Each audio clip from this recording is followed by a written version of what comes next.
Hi everyone and welcome to another Sunday Roast. We have two wonderful guests with us again today.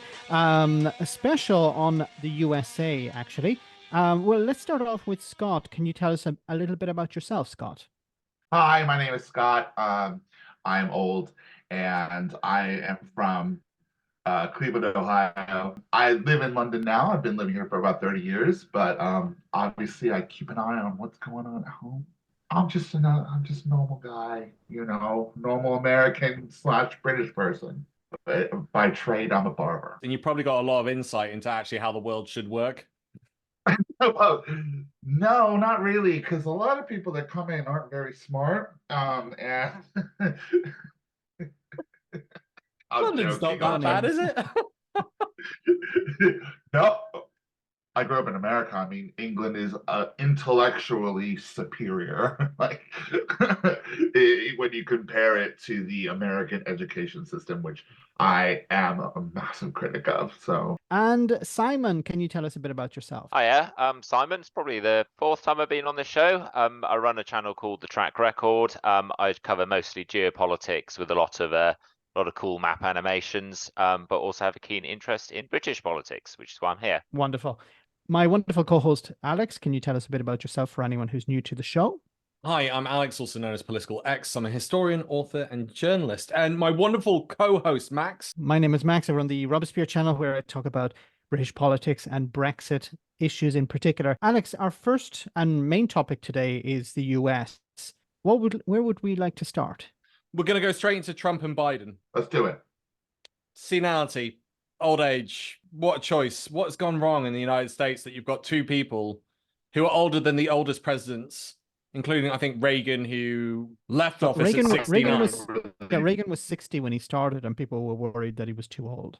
It's one of the questions that was thrown at him. You already are the oldest president in history, and some of your staff say you were tired after your most recent encounter with Mr. Mondale.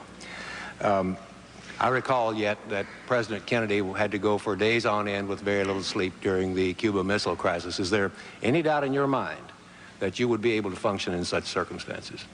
Not at all, Mr. Truitt, and I want you to know that also What's happened with the United States? Why have we got a situation where literally you've got a choice between two people that are just, they're literally forgetting their lines and what they're talking about. Again, forgot who was president over the weekend when attacking Joe Biden for his role, or what Trump perceives to be his role in this entire Middle Eastern fiasco. And Brian Kilmeade had to correct Trump and remind Trump that it's Joe Biden who's president of the United States, not Barack Obama. Listen to this. Right, it's all coming through Iran, and Obama he doesn't want to talk about it. He doesn't even mention them in his statements. It's all coming through Iran. Well, you mean President Biden. So, and I don't want to, well, maybe choose my words. There's some movement. There's been a response from the opposition, but yes, I'm sorry, from Hamas. But it seems to be. Simon, what are your thoughts on this before we go over to our American cousin? Well, I mean, a couple of things. I think it's such a large country, such a big political system that it takes these individuals so long through their career to rise to that position is one problem. It doesn't directly link to the presidential position, but I think that there's part of the issue with senility in America is the fact that they have Supreme Court judges for life. I mean, that's mad. They should have term limits or something, or a rotating system. It's completely insane. So I think that sort of puts in the sort of the cultural expectation for people to be old. Yeah, I mean, I think it's incredibly troubling, and actually, I think I'm much more concerned about it in terms of Biden, because I mean, Trump's always seemed a bit demented, and people seem to like him for it.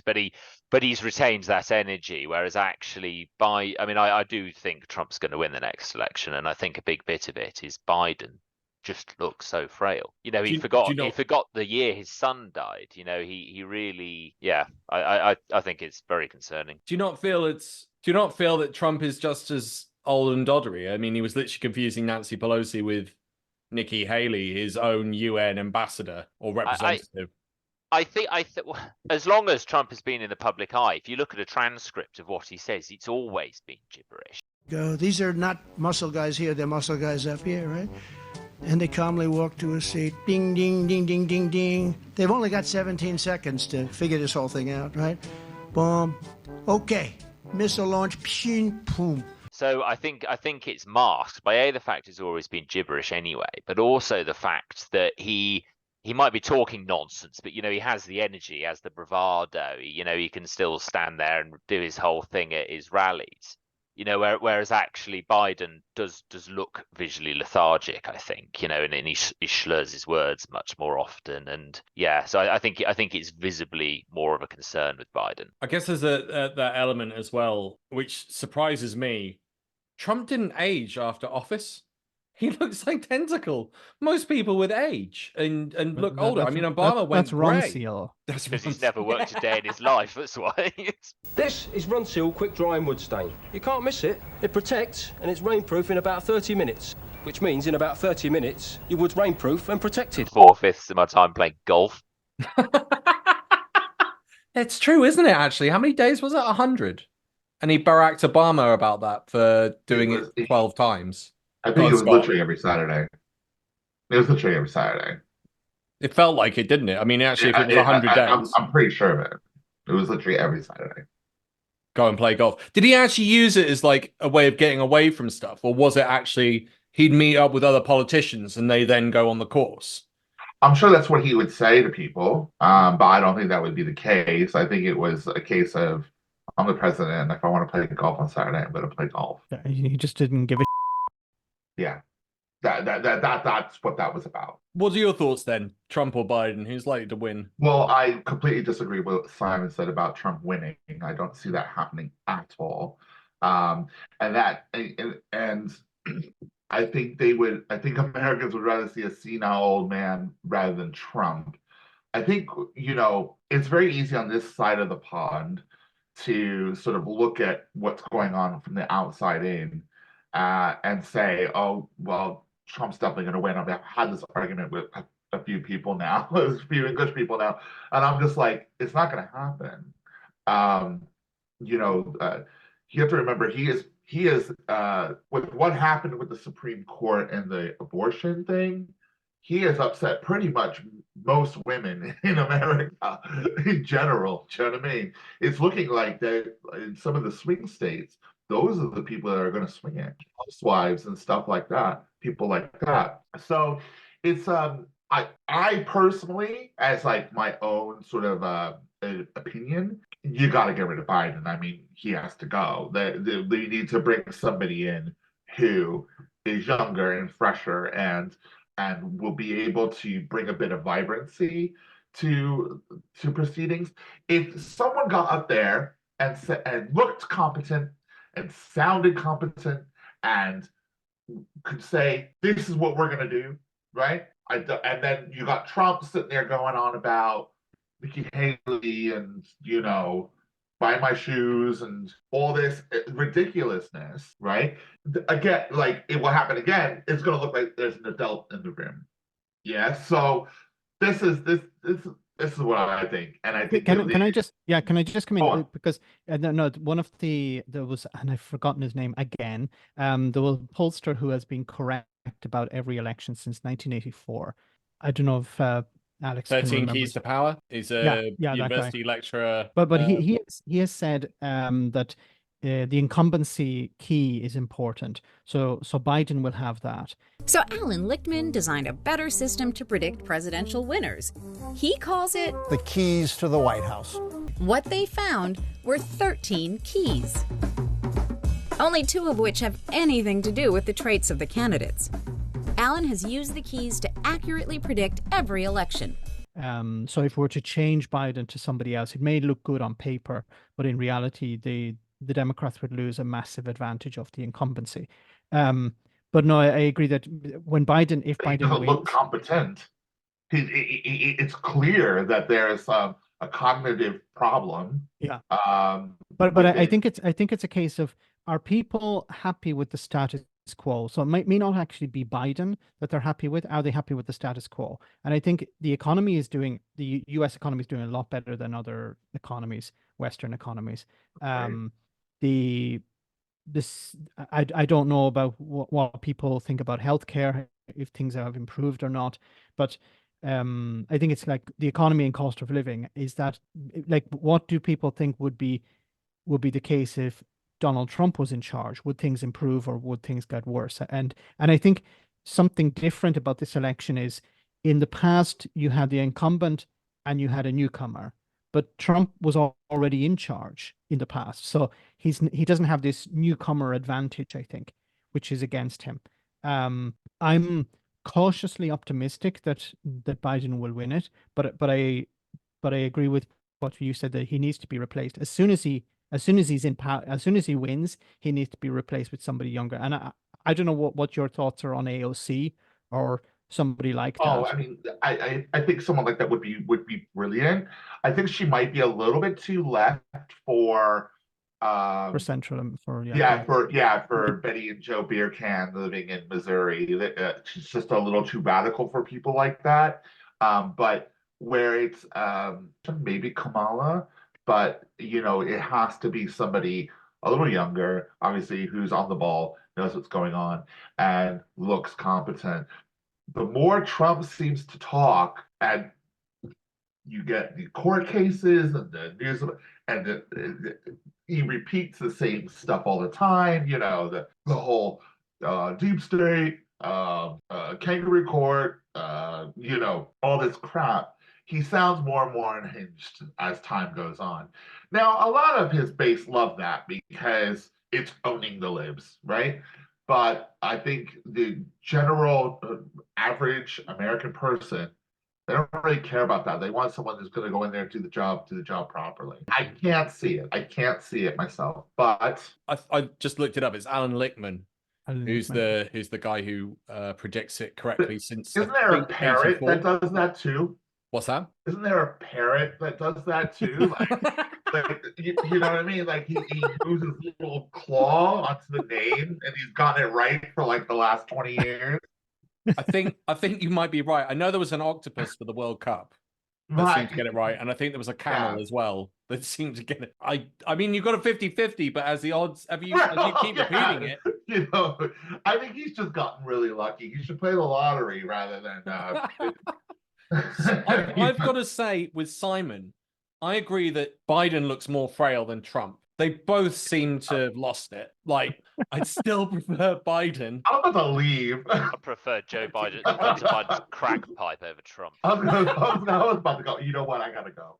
Is it the way the American system works? I'm not sure if they can swap out Biden at this phase. I think they're pretty locked in, and I certainly don't think they could just airdrop someone like AOC in there.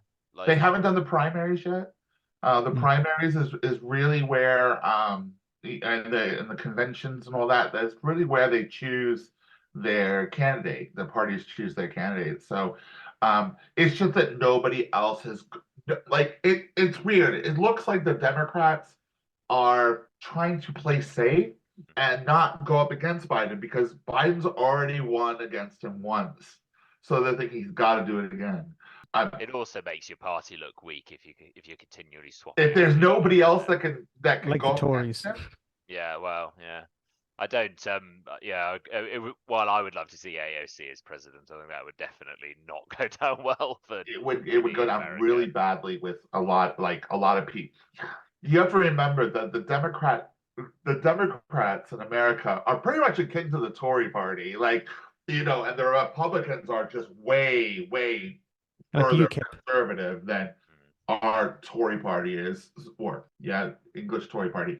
So you have to remember that someone like AOC, she's the Jeremy Corbyn. She's the you know what I mean? She's the radical. A lot of people obviously agree with what she says. I agree with a lot of what she says, but is it Alexandra Cortez? Yes. Yeah. Just to make sure that everyone, because I think Scott was also referring to I think it was the deputy or the former governor of California, a young guy. He seems. Yeah, No, I don't know if it's Newt Gingrich because he was a Republican, but there was Oh no, then I'm getting it wrong. Then no, but there was I don't know if he's still the governor or he was the deputy governor of California. He's really popular, so he could be a candidate in the future as well. There's also JFK, John F. Kennedy Jr., who's running that no one's really talking about over here. Oh, that you know why? Because he's an anti-vax nutcase. Isn't he? But he's being plugged. Candidate, though. He's not a Democrat. I thought he was a third. No, party. he's going to run for Democrat under the Democrats. So I think we will see him in the primaries. Not to say he'll win, but I think there's a lot. Gavin Newsom is who I'm. Gavin Newsom, yeah. Gavin Newsom. So he was he a former governor of California? Yes. Yeah, I think I have seen him in a couple of interviews. He seemed quite sharp, but I mean, it's just. Well, he's the one that went and debated Ron DeSantis. I don't know why.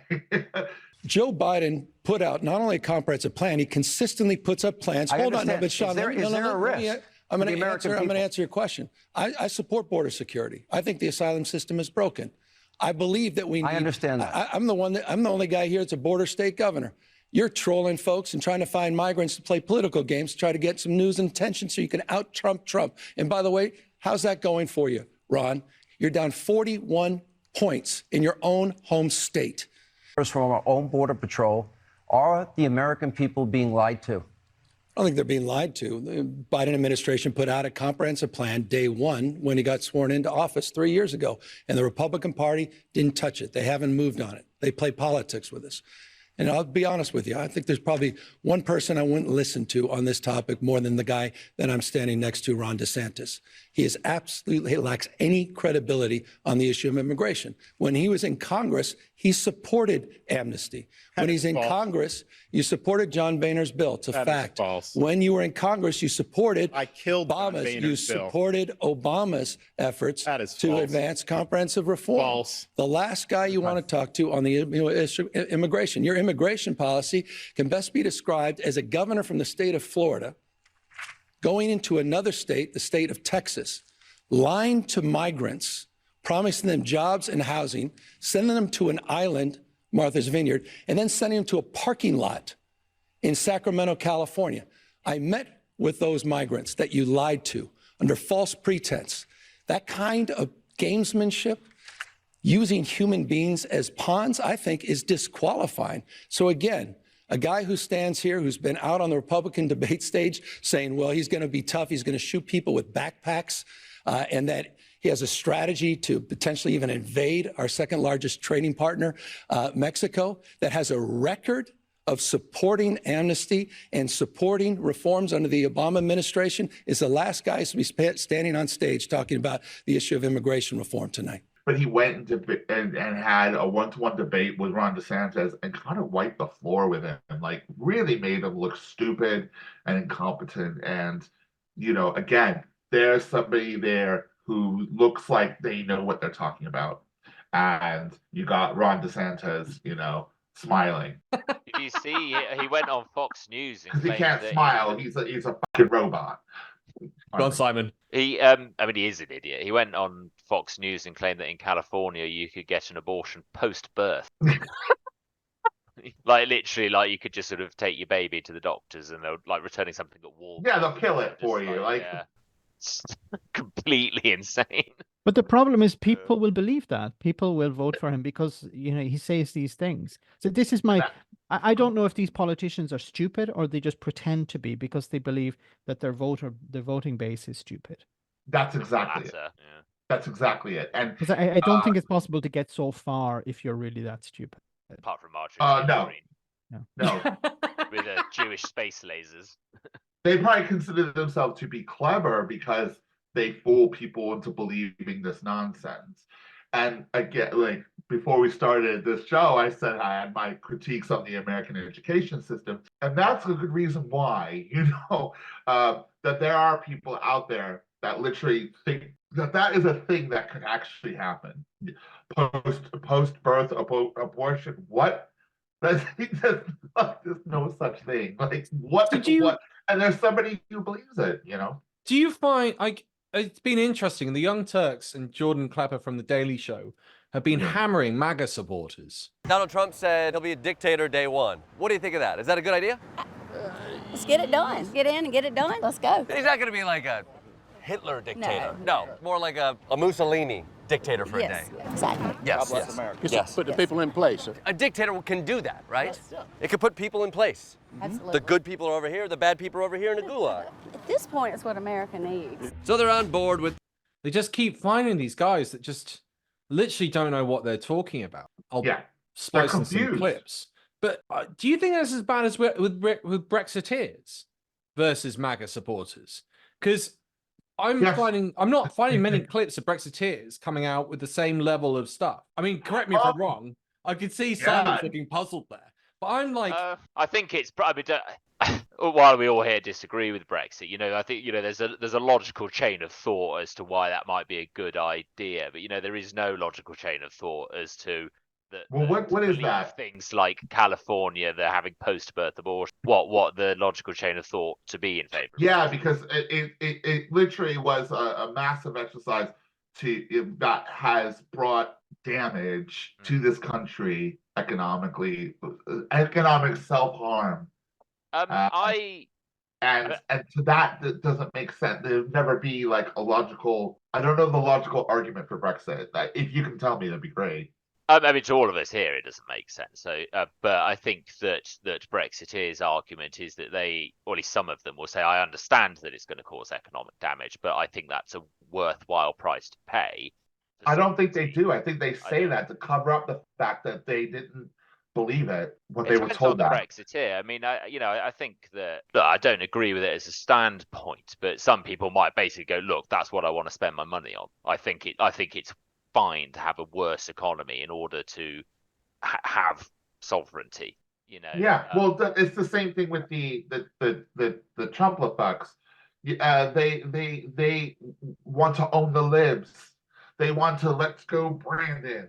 They want to throw up the American flag. They want to, they want to do all this ridiculousness. But see, this is the thing. I've been trying to, like, I've interviewed a Brexiteer in the past, and we had a pleasant conversation. But it's like, what I'd like to do is interview a MAGA supporter. But the question I put to them is, how did your life improve under Trump?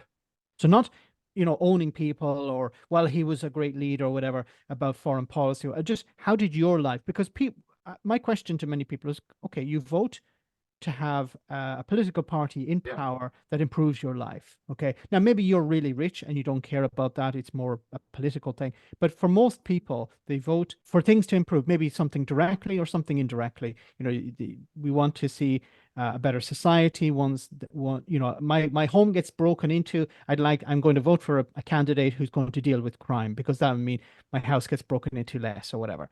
But this is the question I would put to Trump supporters. What did Trump do in the 4 years he was in power that improved your life? Because talking about building walls and North Korea or whatever, or owning the libs, or him making money for himself or whatever, that doesn't fly. It has to be something that it's some tangible way that your life has improved. And I don't think you can come up with anything. Exactly, which is why I think the comparison to Brexiteers is quite spot on, because a lot of Brexiteers can't answer that question either. Well, I was going to say, I think with a lot of these people, there's an element of not wanting to admit you've made a mistake. And I think with some Brexiteers have quietly come around, but some people just can't admit that it was a bit of an error, and they just sort of dig and dig and dig. I think it's, again, the same thing with the Trump people, because when you put tangible facts in front of them, they still go, no, deep state, fake news. Obama's birth. Remember the birth certificate? Yeah. Where like someone had to be pointed out, well, no one was there when Trump was born, but no one questions that. Yeah. And then you go, well, the only difference really seems to be the skin color. Office. Why do you think Barack Obama wasn't in the Oval Office on 9/11? That I don't know. We'd like to get to the bottom of that. We don't even know if he's a citizen. Yeah, if you don't look at the birth certificate, there's almost no evidence there. Exactly. So there's nothing Barack Obama could do to prove that he was born here? If there was maybe witnesses that were attendants at his birth. Like his mother? Would you listen to his mother? No. She has motivation to lie. So you don't trust Donald Trump's birth certificate either. Yeah, because he's been here forever. Well, how do you know? But what's your proof? Well, his parents and. But no, but they're biased. I'm talking about like people who could be in the room. Why would they be biased? Well, like I'm just using your logic against you. Okay. Well, you know, but also, like, for example, for Republican voters, something I don't understand about them is that they're constantly told that the Democrat is going to come and take their guns, and this goes back to the time of Clinton. Like, don't vote for Clinton, he's going to come and take your guns. Don't vote for Obama, he's going to come and take your guns. Don't vote for Hillary Clinton. Okay, she didn't get in. Don't vote for Biden, he's going to come and take your guns. And like, how can somebody who's been constantly told this candidate is going to take your guns and they don't, they're still convinced, well, you know, next time they're going to come and take our guns. Like, at what stage do people wake up and go, wait a minute, somebody's lying to me? I mean, there's some interesting parallels. Both sides of the Atlantic are saying they've got a border issue. When you look at the figures for the UK, it's nothing compared to what the rest of the EU are taking in. And then it comes into this bigger problem of what's happening with the Sahara Desert, which is expanding and just taking over cities. And no one's doing anything about it, apart from the project I keep talking about, where it's the Green Mile or that they're trying to build of trees down the southern Sahara to try and stem the flow of the Sahara Desert. With the US, it's a similar sort of problem. There's huge desertification taking place in Central America. And you want them to stay there when there's no arable land to even use or food to grow or an economy. It's not even, sorry to interrupt, but it's not even that. It's the vast majority of people who are quote unquote illegal are people who overstay their visa. So, for example, Irish people who have moved to the US with a visa, the visa expires and they stay there. The Irish government tried to lobby on behalf of these people some years ago, saying, please don't kick them out. But and I'm not like attacking Irish people here. You know, the people from all over the world travel to the US, they have a visa and the visa expires and they're become undocumented. But like the right wing instead don't want you to talk about those people, which I don't think they're a problem, but generally, but they want you to focus on these people at the southern border. They are the problem. And it's like the Tories when they say the problem is the people crossing the channel in boats, which is a small percentage of the total number of people who come to the country in the first Less than half of Wembley Stadium a year. That's the problem. But then did you see James Cleverly's comments saying, hip, hip, hooray, we're going to stop carers bringing over their families? I saw that on whatever it's called, Twitter X. Yeah, that was crazy. That was how are you bragging we don't about... want carers' families coming over. Like, oh my god, because you sound more horrible. Go on, Simon. They've committed to lowering immigration, you know, but actually we need immigration in so many sectors, and they're really not left with many levers to pull, and that's why they end up doing dumb things like the spousal visa having this ridiculously high cap. Because it's the only way they can bring it down to sort of go, oh, look, we did something. I mean, I heard quite a clever argument, which is when you say to people, do you think immigration should go up or down? People go down. But when you say to people, what about migration for nurses? You know, what about migration for teachers? What, you know, people tend to go, oh, no, that should go up. So that's the way that you should address migration is sort of on a sector by sector basis. People are much more amenable to it that way, I think. So why has Cleverly posted that? That's the thing. You're like, we need care workers, and you're literally actively shouting from the rooftop how great it is that you're chasing them away. Because it comes down to, well, we need to win over the Reform UK voters. That's what it's always been. If it's not Reform UK, it's UKIP. If it's not UKIP, it's Brexit voters. So it's always chasing a small percentage of the population. Like if you think about a carer will decide, okay, will I go to the UK or will I go to Canada? Well, if I go to Canada, I can take my family with me and I'll be paid a decent wage and I'll have a good contract. If I go to the UK, well, I may get a decent contract, may not, but I won't be able to bring my family. So where am I going to go? I'll go to Canada. So the UK will lose out by having, and this is not just the Tories and their stupid policies until the end of the year. This is causing permanent damage, long-term damage, because people will not suddenly, when Labour get into power, go, okay, now I'm going to leave Canada and move to the UK because there's an opportunity, because there's a change of government. These things are going to cause long-term damage when the population is an older population, constantly an older population, and you need more carers, you need more people to come in.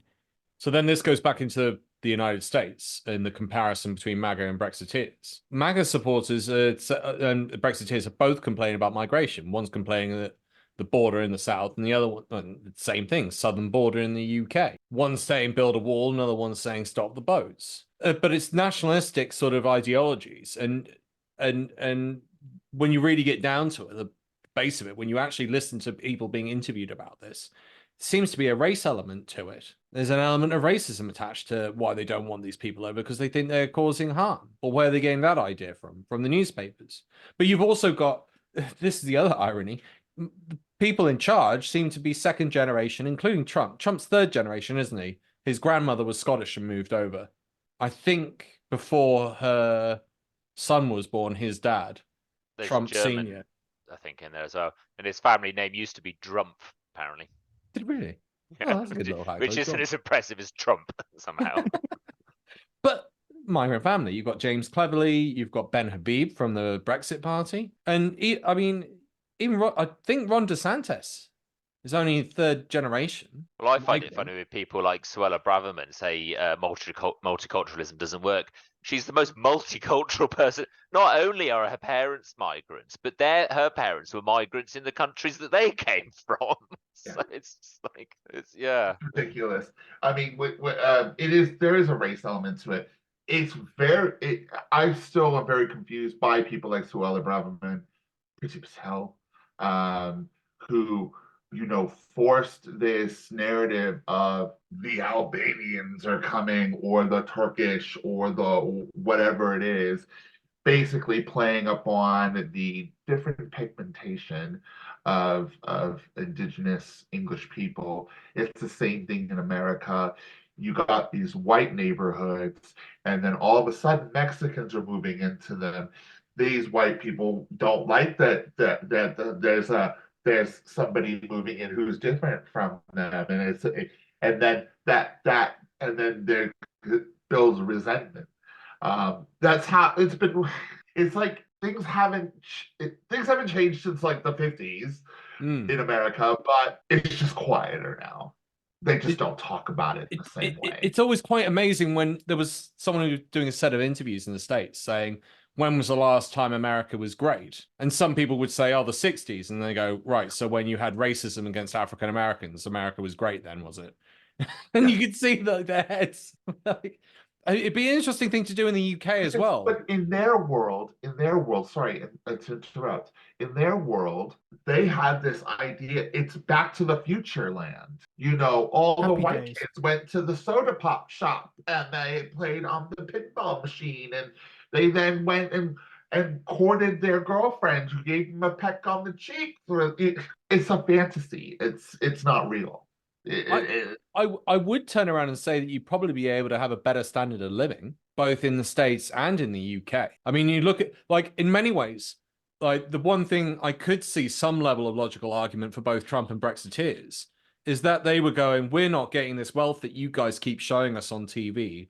We're not getting a share of it. So basically, we're going to stick a middle finger up at you and be damned with being in the EU and be damned with the status quo. We'll get this guy. We'll give Trump a chance and let him, as he claimed, drain the swamp. But the real kicker there was he didn't drain the swamp. He actually put the swamp on steroids. And then people still think that he wasn't, because they were so gaslit into thinking that.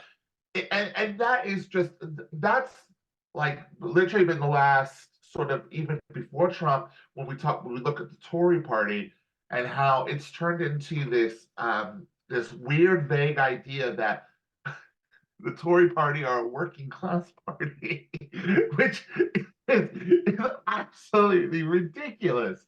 And when you try to tell other working class people that support Tory, you're called classist. It's like, no, you're not listening.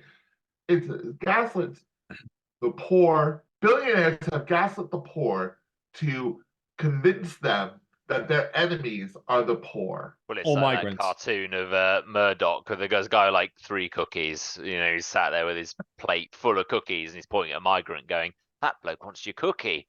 Yeah. What did you think?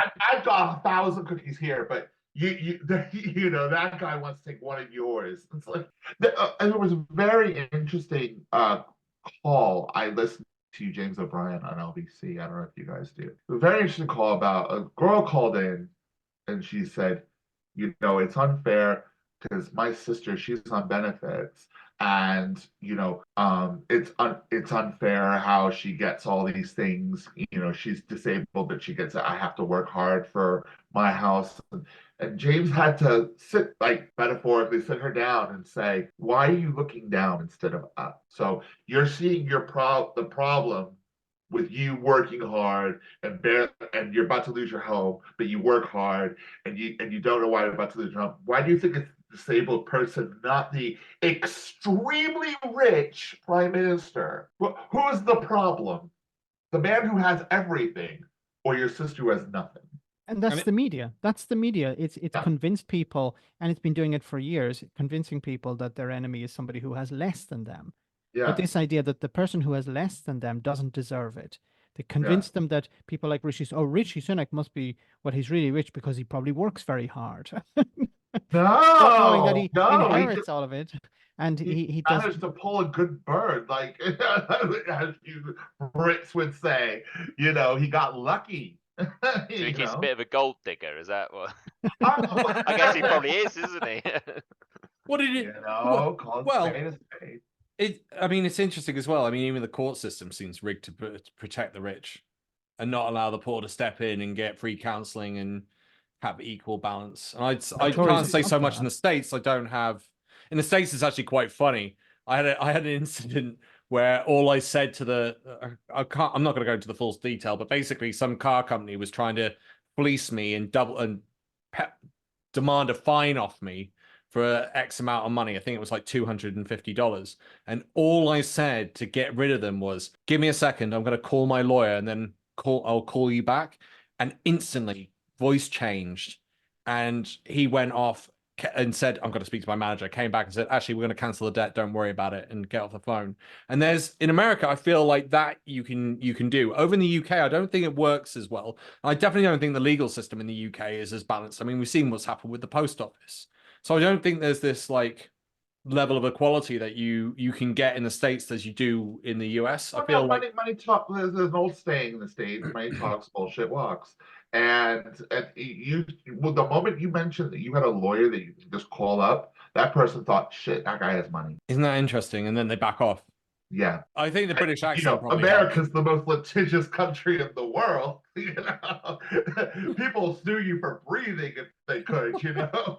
Like, yeah. What did you think of Trump getting sued? Simon, 355 million taken out of Trump's bank account. I mean, we see this time and time again, don't we? I'll believe that it'll have real consequences on him when I actually see it. I mean, I'm fantastic to see him be taken down a peg, but I think his supporters will just brush it under the carpet as they always do and just go, oh, it's just a conspiracy against him. Yeah. How many courts did he take interference with, saying that there was interference in the elections? They all threw it out, including I think it was 63. It went to 63, something like that. It was like, it was a lot of courts that he petitioned and not all one rejected of them, him. and all of them rejected him, and still that isn't enough for MAGA supporters. Even his daughter has said that it's nonsense. When you did this really extraordinary thing where you actually brought the hearings to the Trump supporters, you showed them some of the key clips of the testimony, and you're breaking brains. Let's just put it that way. Let's watch. I told him that the stuff that his people were shoveling out to the public was bullshit.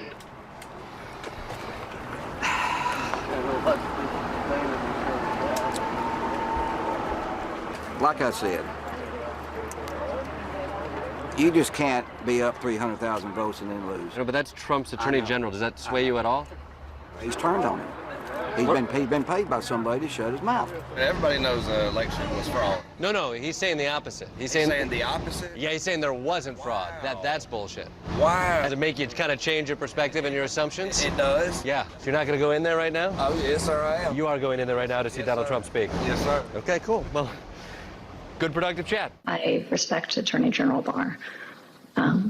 So I accepted what he was saying.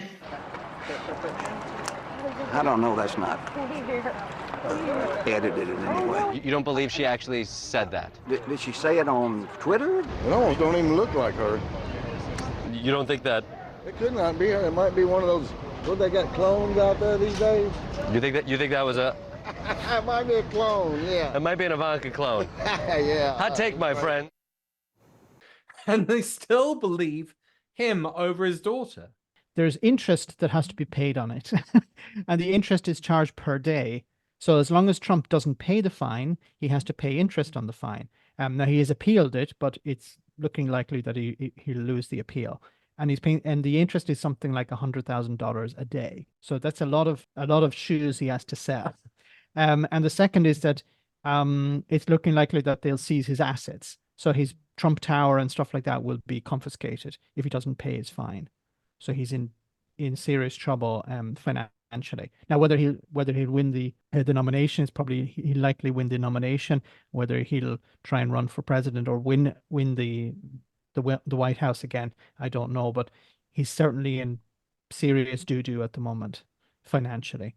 And then there's also another 80 million that he has to pay in compensation to somebody who he sexually assaulted. So I was just going to say, can you imagine if we were actually looking at a situation that he was trying to rule the country from prison? I mean, it sounds bonkers, but it's not going to happen. Maybe, Don't say it's not going to happen. People in 2016 said it's not going to happen. I know. Everyone gets very, very, very upset. I get it. But I can't see the establishment of America allowing a president to be a president from jail. I just can't see it happening. Republicans won't have that. I'm mixed. I feel like that would be such an amazing democratic move that even a prisoner can run the country. But then he just wouldn't he just pardon himself and then he'd be out of jail? Can only do that with federal crimes, not if it's state. So if it's a state crime, he would have to serve time. And I think if it's a state crime, he's still allowed to be president. Al Capone was in prison and he was running his mob. So I was going to say they have this Colorado court case about whether or not he could run for office. And the question was, because I think that the Constitution said that, you can't hold office if you've been convicted of a crime or something. And I mean, I'm not clear on the absolute specifics, but the question was, is the office of president applicable when we're talking about holding office? It was that kind of level of question. And I think they were kind of an outlier and they decided, yes, it was. But I mean, that's just mad. The fact that you might bar another politician from running, but you will allow someone to be president who was involved in an insurrection. Yeah, it's about the insurrection. And if it's found that he was responsible, I think that's a case that's coming up, if I'm not mistaken. I think the Colorado one was set. Well, no, the Colorado one, I think, is a preemptive strike to sort of say, if he is found guilty of inciting the insurrection, well, Colorado will go, well, that's it. He can't be on our ballot because it's in the Constitution that he can't do that. Wow. I mean, I could be a little wrong on that, but yeah, that's what I think. Well, I mean, it's interesting because Liz Truss was out in the States talking about the deep state as well, wasn't she? Once you're prime minister, as a little girl, I was thinking, if I get prime minister, I'll be like Churchill, change the country. Exactly. That's not how it works. Exactly. And what I discovered was that I was not holding the levers.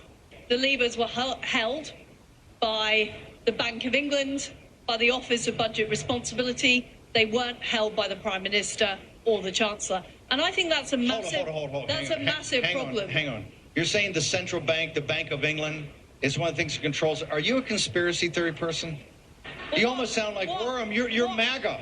what I'm saying, Steve, is that if the Bank of England governor can't be sacked and the Prime Minister can be sacked, then the Bank of England governor is going to have more power than the Prime Minister. And that is a problem in a democracy. Because the fact is the left have succeeded in infiltrating our campuses. What on earth? She thinks the trans activists in the civil service messed up her whole premiership. I thought it was a lettuce. No, the lettuce just outlasted her. I just love, but some people were doubling down, going, no, they just didn't stick with the bonkers economic plan long enough. That was the problem. If they just really doubled down on it, then the mysterious benefits come. It's like, or it was a shit idea, maybe. That's what Hitler was saying about World War One. No ammunition, no troops, no risk supplies. But if we just doubled down, we would have won World War One. Like, that's. I know it's quite a tangent, but it's like that level of insanity.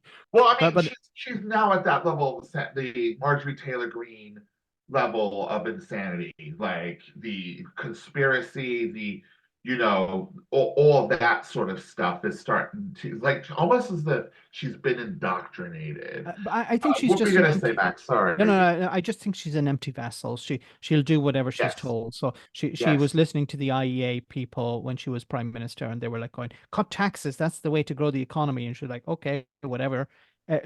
Because she used to be a member of the Liberal Democrats, and she spoke at their conference.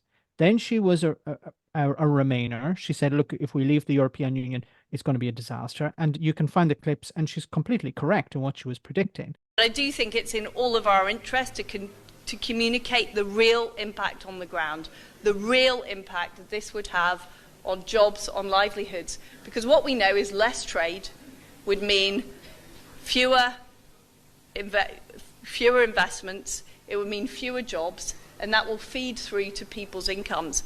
And that doesn't just affect you and me in this room.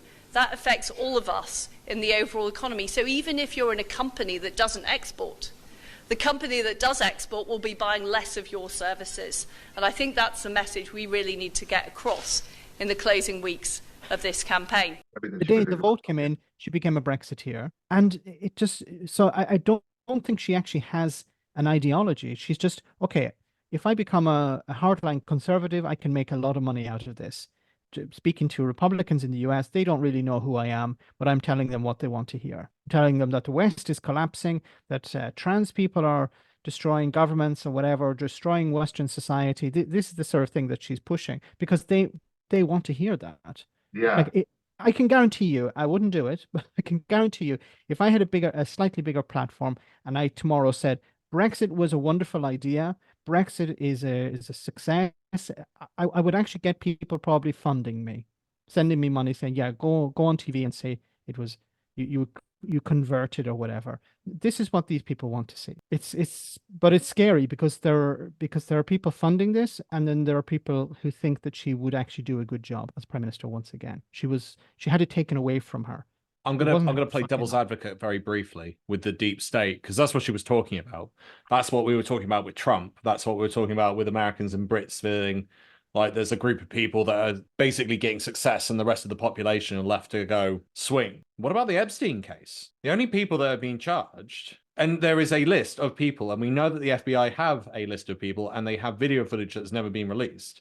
And we have witnesses stating names of famous people across the world, both in the UK and US, and yet the only people that have been charged are Epstein and Ghislaine Maxwell. Yet we know from both witness statements, the reports, the flight logs, and everything, loads of other people have been looked at, and no one's investigating. And I'll bring it over to the UK Met. They point blank refuse to investigate Prince Andrew. So is there a deeper state that we don't know about? I mean, is that evidence? I know it's a bit of a curveball with today, but I'm also thinking to myself, that's what a lot of people, I'd say more with MAGA supporters, they feel like there's some sort of deep state that's holding them back. And I'm going, to me, that would be pointing towards some sort of state that's protecting a group of very powerful people. Simon? I'm not. I mean, depends what you mean by deep state. I mean, I think Prince Andrew, deep state has very conspiratorial connotations. I think Prince Andrew is a very powerful, wealthy individual, connected to politics, connected to the royal family. And I think that they probably didn't have hefty amounts of evidence, and so there was just probably a deep unwillingness to go after him there. I think. Sorry, he basically dobbed himself in though, didn't he, with his bizarre interview with Emily Maitlis. If it had been anyone else, they would have been pulled up in court. They would have been Imagine if that was investigated. Harry. Go on, Scott. Imagine if that had been Harry. Yeah. If it had been Harry, yeah. Would be having, he would have been eviscerated. He would have been skinned alive outside the Buckingham Palace. Do you know what I mean? Like, it's very strange. To me, it kind of felt like, and I know this doesn't sound weird. Like it was as if he was pushed away and put away for a little while because the Queen paid off this girl, right? And it was like, oh well, the poor Queen, she's going through it. She's got this run to the litter. And everyone loved the Queen, and they all felt sorry for her, so they just kind of, we went, except for Republicans who, are still sitting there going, well, wait a minute, wait a minute, there's no smoke without fire. They were friends. What was going on, as you say? And to me, it was always just like, well, people felt sorry for the Queen, so they just wanted to make it go away. That makes sense, though. But Trump's involved in this as well. We have video footage of him with Epstein eyeing up women. So but my question is, so when it comes to the deep state, I don't believe Epstein is linked to the deep state. For me, the deep state is things like that the government do that. I recommend people do a bit of research into the hooded men in Northern Ireland. That's a really good example of the deep state. Some people know what I'm talking about. But no, when it comes to Epstein, I think it's just pure corruption. These people wanted to access certain things. He could do it. You gave him money, but also he had influence over you. So he had, he had receipts. So you would do what he wanted, or he had influence in a sense. So I think it was more about corruption because allegedly Stephen Hawking was there. Now, Stephen Hawking isn't some multimillionaire or billionaire. So what sort of like Bill Gates looks like he's. I mean, every time he's interviewed about it, he looks sheepish as anything. Yeah, but I can understand people like Prince Andrew or Trump or maybe Bill Clinton. These are high profile political figures. But I don't understand the fact, what sort of influence Stephen Hawking would have over, like, what would be the value of holding receipts on him? I don't know. It's I think it's more about corruption than any sort of deep state conspiracy.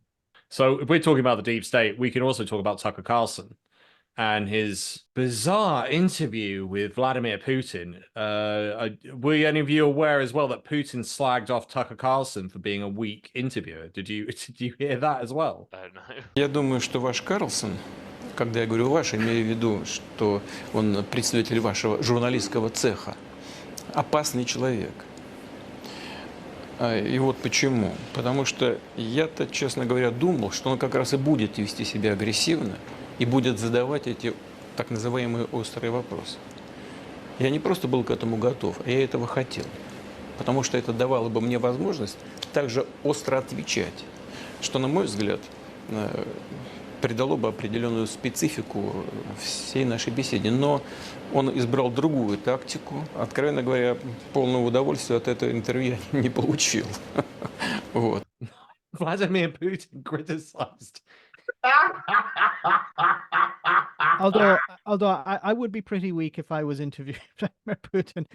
There's a chance you might have an accident with a window or a cup of tea. Well, Putin seems to just roll over these journalists anyway and just continues talking and talking and talking and talking, knowing that because he's the president of Russia, no one's going to interrupt him, no one's going to stop him.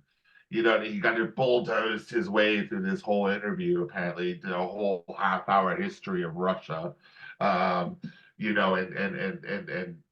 all that. So it kind of, every journalist is going to look weak to him because he dominates the conversation completely. There were two I'll bring this in after, just because I could see why you would be concerned if you're going over to Russia to interview him. Yeah. So there were two Met officers that went over to Moscow after the Litvinenko poisoning in London, and they were offered tea, and they both said they came down with diarrhea immediately afterwards and were really struggling to be able to do the interviews.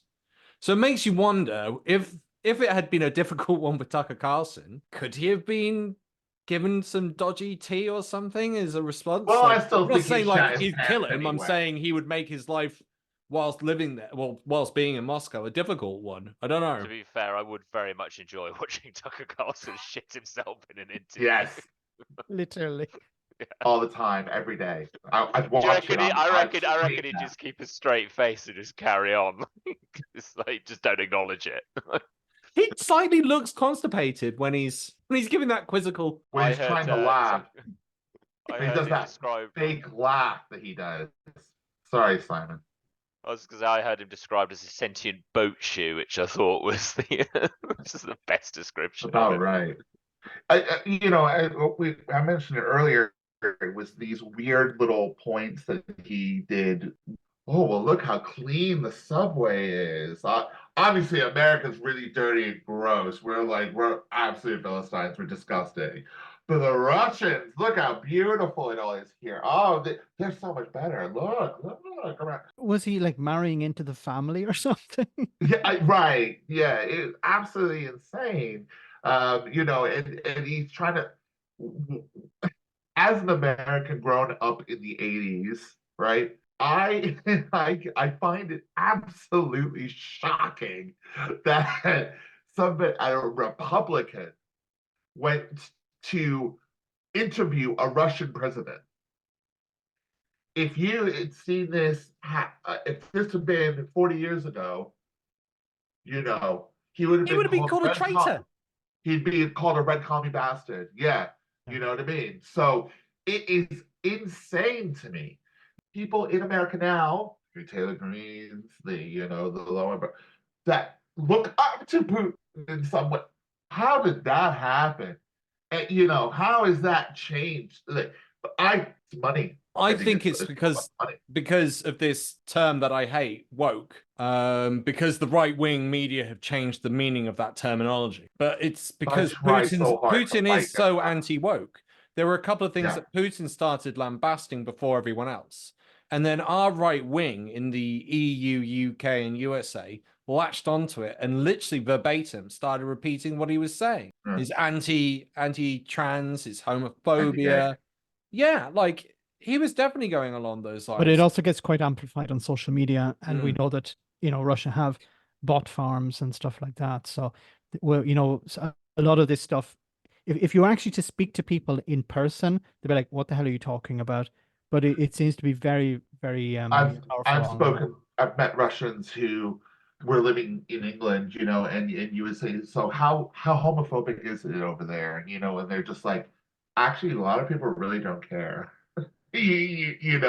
Not saying, they said, you know what I mean? Like, but at the same time, there's no pride marches. There's still, it's not cool, but it's not, it's impressive, but it's not like how we are seeing it on the Twitter and the blah blah blah.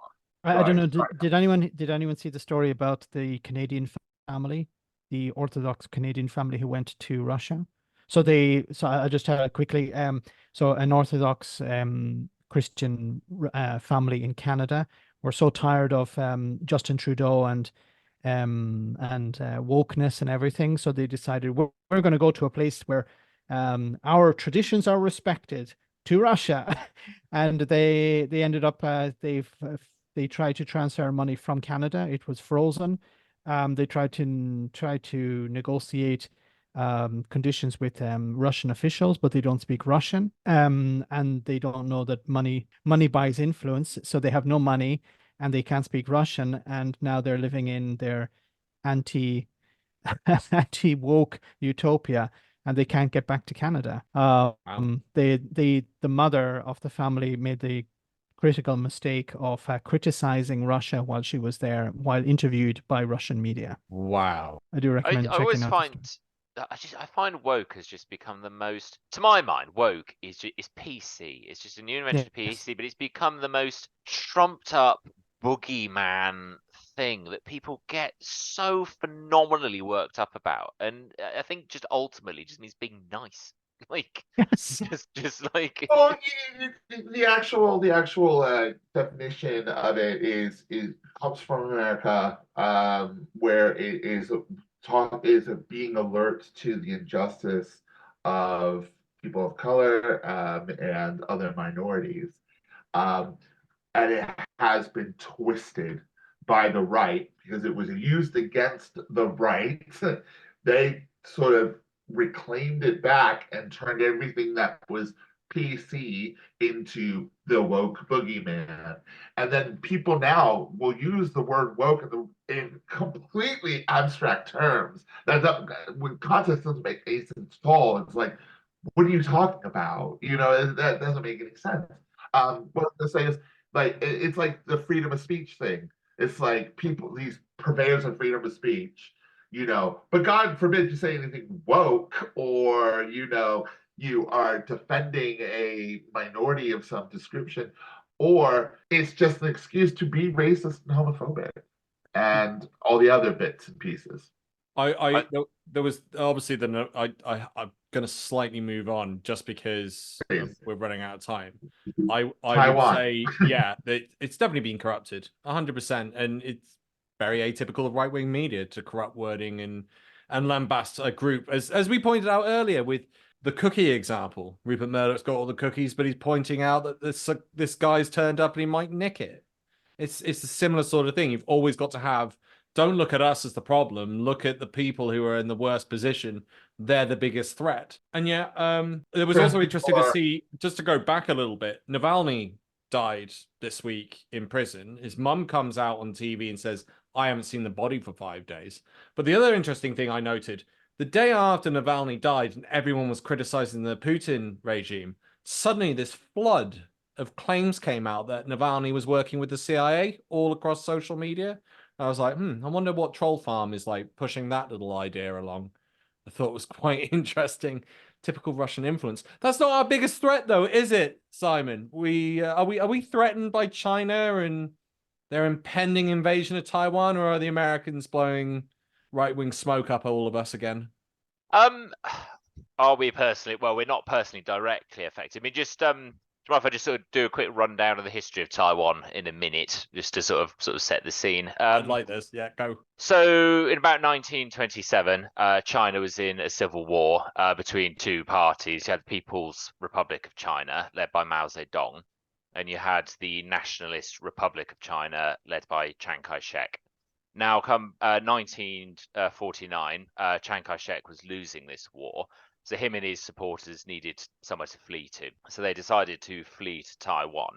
Now, Mao was massing troops at the coast and was going to invade Taiwan, put an end to the whole thing. But then elsewhere in Asia at the same time, in 1950, the Korean War was going on. And basically, America didn't want to see the further spread of communism in Asia. So they went to Mao and they basically said, stand down. We're back in Chiang Kai-shek, leave him alone. So that's kind of how things stayed for the next couple of decades. You had the People's Republic of China in China, and you had the Republic of China in Taiwan, both of which were claiming to be China. Now, for a long time, the recognition of the state of China stayed with the Republic of China in Taiwan. But then in the 70s, this started to shift. So then in, I think, 1978, America formally recognized China. But they weren't ready to sort of abandon Taiwan altogether. So they put in place a policy which is kind of colloquially known as strategic ambiguity, where they basically allude that they would protect Taiwan, but don't formally commit to it. So there's always that air of uncertainty if China was to invade. And then following on from that, in about the 80s, Taiwan started to quite heavily liberalize and started to get democracy. And that kind of sets the scene where we are nowadays. So you've got People's Republic of China in China, and they're still very, very keen to take over Taiwan, and they're always threatening to do so. and Taiwan, in terms of the UN, lacks full recognition as a state. But as a place, it is culturally drifting quite far from China, and politically would be very, very difficult for China to take over. You know, the Taiwanese do not now identify as Chinese. And constantly Xi Jinping is doing the saber rattling on the border, saying, you know, we're going to invade, we're going to take Taiwan. And that's the question: is he going to invade? Now, if he does invade, it then leads to this further question of, what will the US do? Will the US get stuck in? I think Biden has kind of come down on the side that he would protect Taiwan, but then obviously Trump is much more protectionist of America and may well stay out of it. If America was to intervene, it could be a major geopolitical conflict.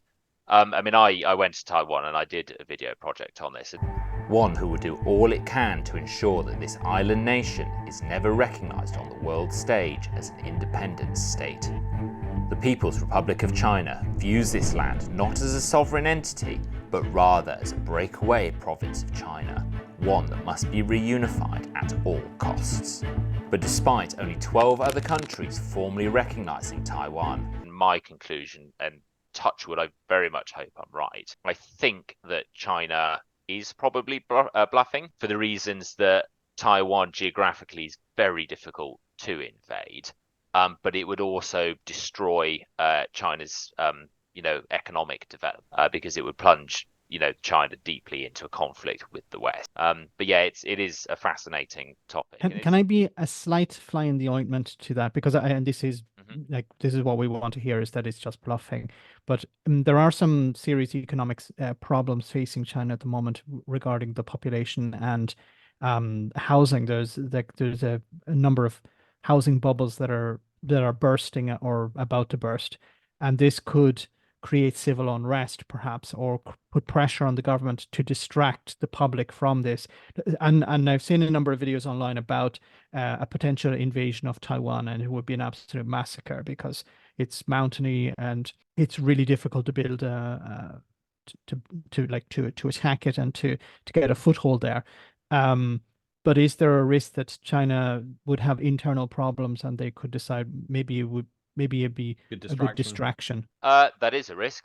I mean, I wonder what Putin is thinking Xi Jinping is thinking looking at Putin. I would argue that Putin went into Ukraine for the same reason. Domestically, it may not be doing him any favors, but yeah, I mean, there certainly is that risk that they could do it as a, and he refers to it as the rejuvenation of the Chinese nation. They do view it as this big national pride thing. And I think the other reason that China's so threatened by Taiwan is it was ranked as one of the most democratic countries in the world. You can call it a country. And it's a very liberal place. When I went there, it feels quite liberal. They were the first place in Asia to legalize same-sex marriage, for instance. And, of course, to China, having this brilliant beacon for democracy just off the shoreline they do not like that, and it's they view it as threatening. It's almost like the American Cuba, isn't it? They hate Cuba in reverse, yeah. Because Cuba would it be similar to Hong Kong in a sense? Well, I think the population of Taiwan have looked at Hong Kong, and obviously Hong Kong, you had this one country, two systems situation that the Chinese basically just stuck two middle fingers up to, and that was it. And they've been trying for quite a few years to economically move closer to Taiwan to sort of make some kind of unification easier. And I think 2014, there was a trade deal that was going to go through between the two countries. And there was this massive youth movement called the Sunflower Movement. They went as far as to take over the legislature and put a stop to this trade deal, because they were, this is before the main stuff in Hong Kong, but they were witnessing the way that China was hawking around Hong Kong, and they thought that's going to be us if we allow this.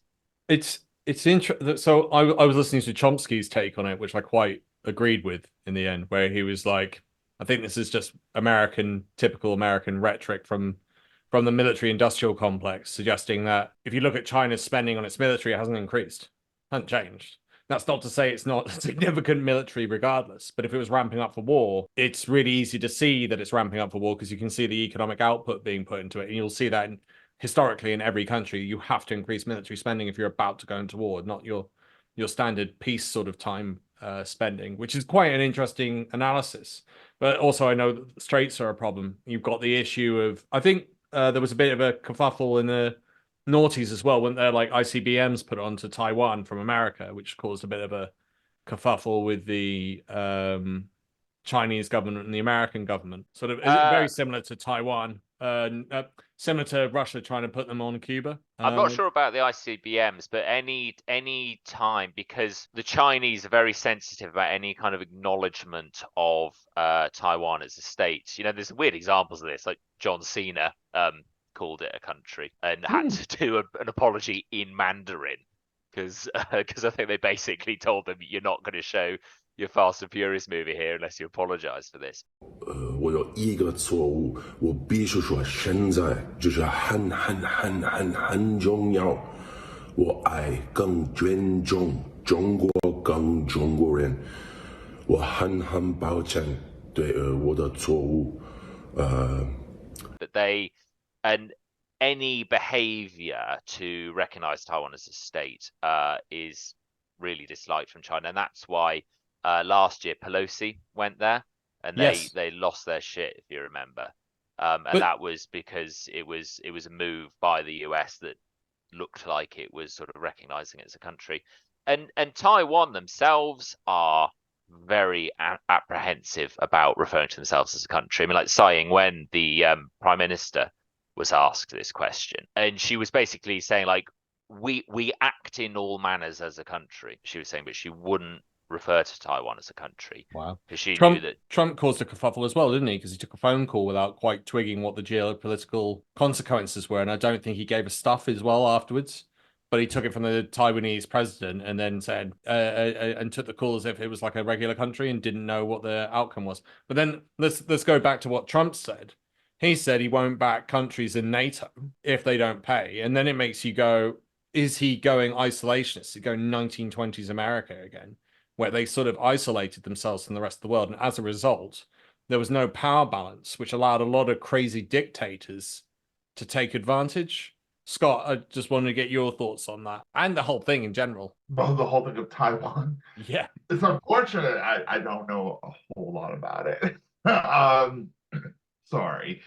I thought it was funny what Trump said about NATO. I thought that was really quite ironic, considering he said, you gotta pay. Where Trump doesn't pay anybody.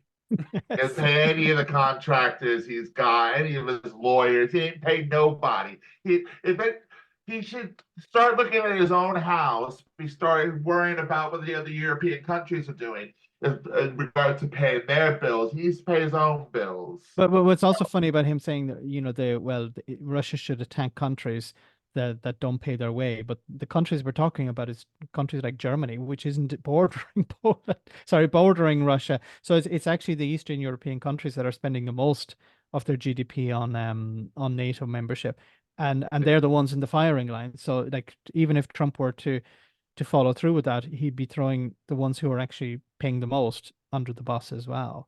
Well, he doesn't care. But I don't think he understands that either. I don't. He has a very isolationist attitude, and did the first time around, and that's probably because he's not smart enough to understand world affairs. Somebody said that he was influenced by the last person who was in the room. So if you're the last person in the room and you say it'd actually be a good idea for us to defend NATO countries, he'd be like, okay, yeah, we'll do that. So he doesn't actually have a functioning ideology. He doesn't actually have an ideology at all. It's just do what he thinks would suit him. On that note, leave a like and subscribe, and please check out everyone else's channels here. Thank you very much, everyone. Bye. Thanks, guys. Bye.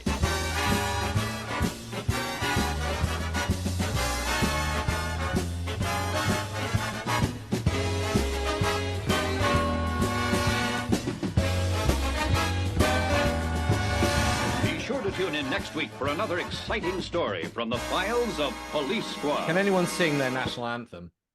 Like the whole way through? America, America, God shed his grace on thee. Now like from sea to shining. Hold on. Oh, sir, can you see by the dawn's early light? I can sing them all. America! Yeah. Hell yeah! Simon. I mean, I should be able to do ours. It's only Go about on, 3 then. verses long, but well, I mean, you wouldn't want to hear me sing, period. But I'm not going to do it. I'm not going to start singing. God save the king. No. No. Do you even recite the lyrics? God save our gracious king now. Send him victorious, happy and glorious. Something, dark side. I don't know what. Dark side. No, I don't know. Dark side. Kill the Scots. I think that's in Oh there yeah, as kill well. rebellious Scots to crush. We Yeah. got rid of that one. We decided it was a bit. They never sing it in the English football. Yeah, why don't they like us? I don't get it. Max, how's the Irish anthem? Or Italian? No, we have the Irish. We have it in Irish and we have it in English, and I'm shame on me. I can't sing it. But I would still prefer Trump, and I would still prefer Trump. I'm gonna have to edit that out.